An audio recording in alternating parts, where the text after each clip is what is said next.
وعليكم السلام ورحمة الله وبركاته. والآن يقدم أمامنا عبد القدوس بن عبد الرحيم.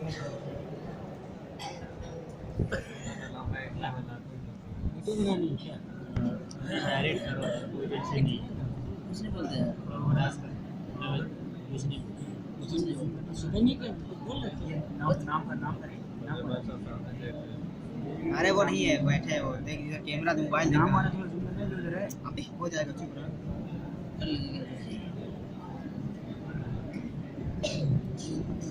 अस्सलामु अलैकुम वरहमतुल्लाहि वबरकातुह। हमिदा व नसल्ली अला बअद। عيسى الحفلة المبجل وأعضاء لجنة التحكيم وأساتذة الأجلة وزملاء الكرام، موضوعي اليوم أسباب الحياة السعيدة. أيها الإخوة، لا شك أن كل إنسان في حياته يريد السعادة والحياة الطيبة التي لا ابتداء فيها ولا هم وغم ولا حزن، ولكن تختلف الأذهان في أي شيء يحصل هذا المقصود. فكثير من الناس يظن أن السعادة في كثرة الأموال، وهو غير صحيح وباطل. وإن لا شك لأن القانون الذي خسف الله به وبداره الأرض لما بغى وترى في أمواله. وإن البعض يظن أن السعادة في الملك والرفعة والمنصب، وهذا لا أصل له. فما نفع الملك والرفعة والمنصب فرعون الذي جرى وطغى في ملكه، إذ السعادة باقية. إنما السعادة لها أسباب مهمة، منها الإيمان والعمل الصالح. إخوة في الله، لا بد من الاستيقان أن الحياة الطيبة الآمنة والعيشة السعيدة الراضية لا تحصل إلا بالإيمان والعمل الصالح. قال تعالى: من عمل صالحا من ذكر أو أنثى وهو مؤمن فلنحيينه حياة طيبة ولنجزينهم أجرهم بأحسن ما كانوا يعملون. والإيمان بالله والمراد به التوحيد الخالص، لأن ذلك ضامن للأمن والأمان في الدنيا، وفقدانه سبب الفساد والخسارة والشقاوة. قال تعالى: الذين آمنوا ولم يلبسوا إيمانهم بظلم أولئك لهم الأمن وهم مهتدون. ومن أعظم هذه الأسباب التقوى الله عز وجل، الذي هو سر النجاح وطريق الفلاح ويقوم الصلاح. إن ربتم سعادة وفلاحا وقصدتم خيرا ورجاعا فعليكم بتقوى الله.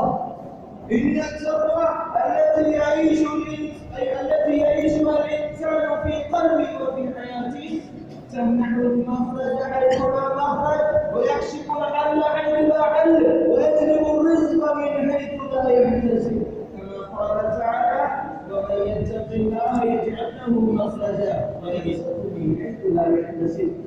ومن أسبابها التمسك بكتاب الله وسنة نبيه صلى الله عليه وسلم. إخوة الإسلام، عز الأمة وسعادتها وسلامتها وسعادتها وفلاحها كل ذلك مرهون بتمسكها بكتاب ربها وسنة نبيها صلى الله عليه وسلم. إن كانت الأمة متمسكة بكتاب الحق مهتدية بنور الوحيين ومقتفية آثار النبوة، وجعلت لها المشاهد والمغانم وتوحدت صفوفها، ولم تجد البدع أهواء وطريقا إلا مجتمعها. قال تعالى: واعتصموا بحبل الله جميعا ولا تفرقوا.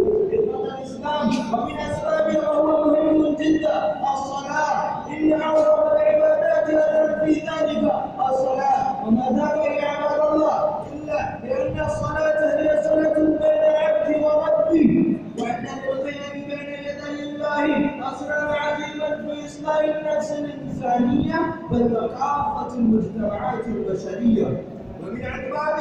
ومن أعظم هذه الأسباب الجهل بدين الله، فهو سبب كل مشكلة وتعب كل باطل.